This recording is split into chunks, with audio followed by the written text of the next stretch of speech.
He's the father of the San Diego Light Rail. He's known Mike for many, many years. But he's decided that all of a sudden he wants to engineer it so everything we have downtown is perhaps a stub-in service.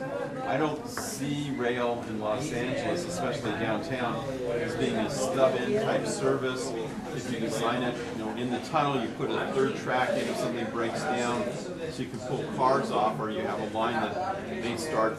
Because downtown essentially starts at Union Station and it ends at Staples. And anything in that corridor, you don't want trains stopping in the middle, at least from my point of view, because somebody's coming from Pasadena, you may go to 7th with Fig, you may go to Bunker Hill, you may go down to USC or to Angeles Church of God or something on the route, and through service makes sense. So hard to explain to him is that he's saying, okay, these lines are really long. If you go from Santa Monica to Azusa, that's roughly 42 miles. No, actually, pardon? From Long Beach to Azusa, it's close to 58 miles. Well, no, I'm saying Expo. Expo is 14 miles to downtown, and right now you've got 14 miles and 22 miles. So it's something like 50. No, but you're going maybe it's 50. Anyways. Long Beach is 22, and then you've got 13 plus 12. Right. Anyways, well, the thing is that the operator is capable. Your one issue would be, are the operators capable of doing these long mile trips, 40, 50 miles, and staying within? Yeah, that's the question. No one in the planning department has asked that question. Do we need to have relief points? Do we need to have maintenance away points where we have people ready to take care of repairs?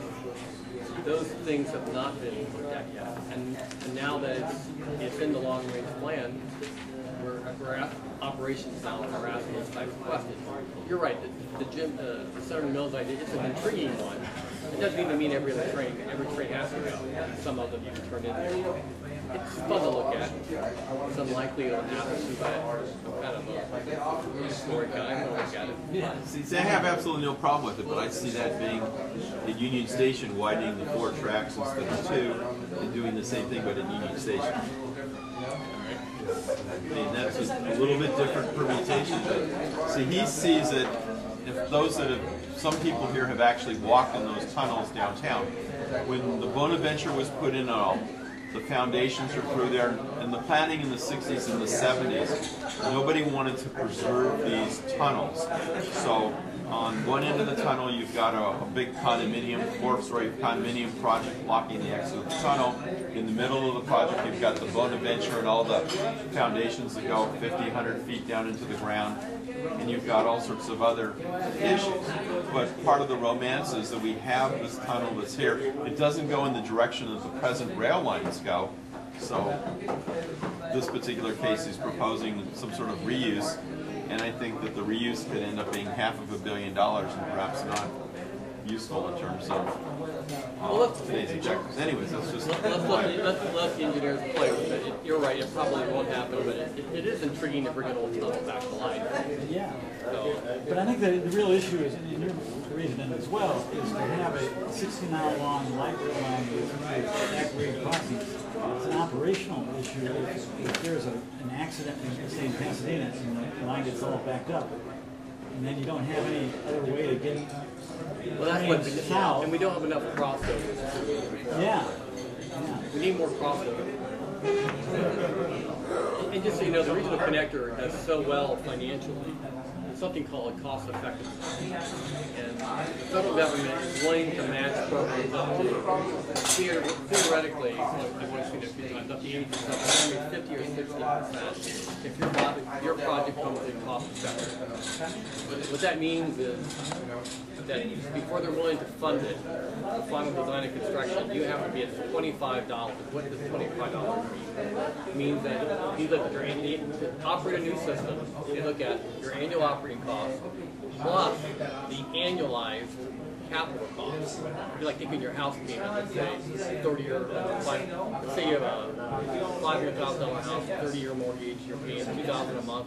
So they'll multiply that, say $2,000 a month times 12 is $24,000. So they do the same thing at the federal level. So take the annual cost for the capital operating, and they divide into that how many hours are saved by using the line.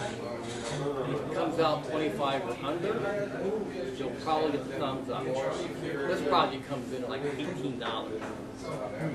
Crenshaw comes in at 93. No chance. What's the real line extension coverage? Foothill extension? Yeah. When I was there, we got it down to 27. Which gets you in the preliminary engineering, pretty close. Sometimes we'll give you a wink. Close. Maybe you could expound on some of that, because the big question here is, well, this happens to be the big issue this week was putting the Crenshaw line is the next line that's being built, and there's some people that want to make this as bus rapid transit, and us who are rail advocates, we really like to see the potential of that line going from Hollywood and Highland going north to the airport, and it would make an absolutely incredible north-south line across the city. The problem is that the Crenshaw from Exposition line to the airport, cost effectiveness based upon the You'll never get federal dollars for it. In fact, there's even a look today. I'm looking at single tracking to save money, and I'm very much opposed to it. It would save $200 million, and it would kill it for decades. I know from San Diego, we started with single track, never but this is the Crenshaw line, and the plan is not going to Wilshire, it's going to a new subway station west of Wilshire West. But that's phase 2. Phase 1 basically is going to probably terminate right on the Expo, not connect Expo, and then go down, share the harbor, and then it'll go to a new station, but will not serve the airport. People need to understand that. It will not go to the airport.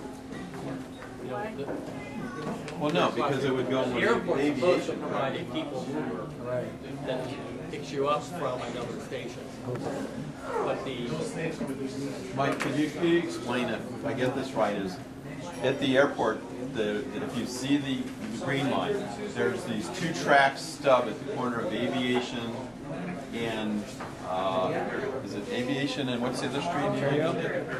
Aviation and Imperial. The idea is that the line would extend north from that point along Aviation, would follow the Harbor subdivision, then when it gets to Crenshaw, would continue down north on Crenshaw to the Exposition line, Exhibition Boulevard. you can pass it around. This is kind of a single track version, but it's one half of it. You can kind of follow it. But the whole point is, though, I was on a committee that was involved with the city, with Metro, with city planning, and a number of other agencies.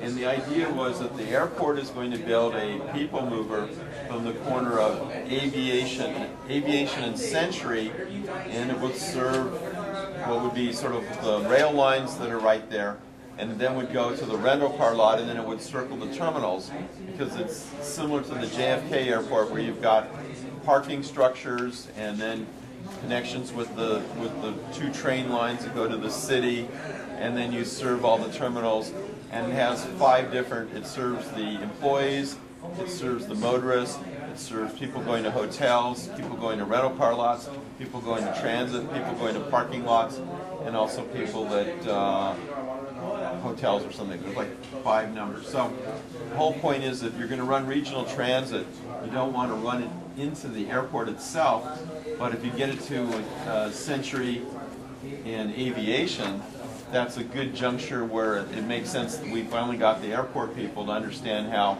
all the rail lines would make sense there. So that was the idea that we had talked about. But one of the issues is the airport people want this trench at the end of one of the runways, and that trench would be something like, it's gone up, it used to be $200 million, now they're talking about $375 million for a trench, because they're scared that they don't want the power lines, the catenary from the rail, to be 16 feet up in the air. And in one of our brochures at Moffett Field in San Jose, you've got the rail line is depressed about 12 feet into the ground, so basically the catenary is about 4 or 5 feet above the ground. But the FAA people wanted to impose a $300 or $400 million solution on this. anyways, that's one of the points there, so back at Well, you. this sucks.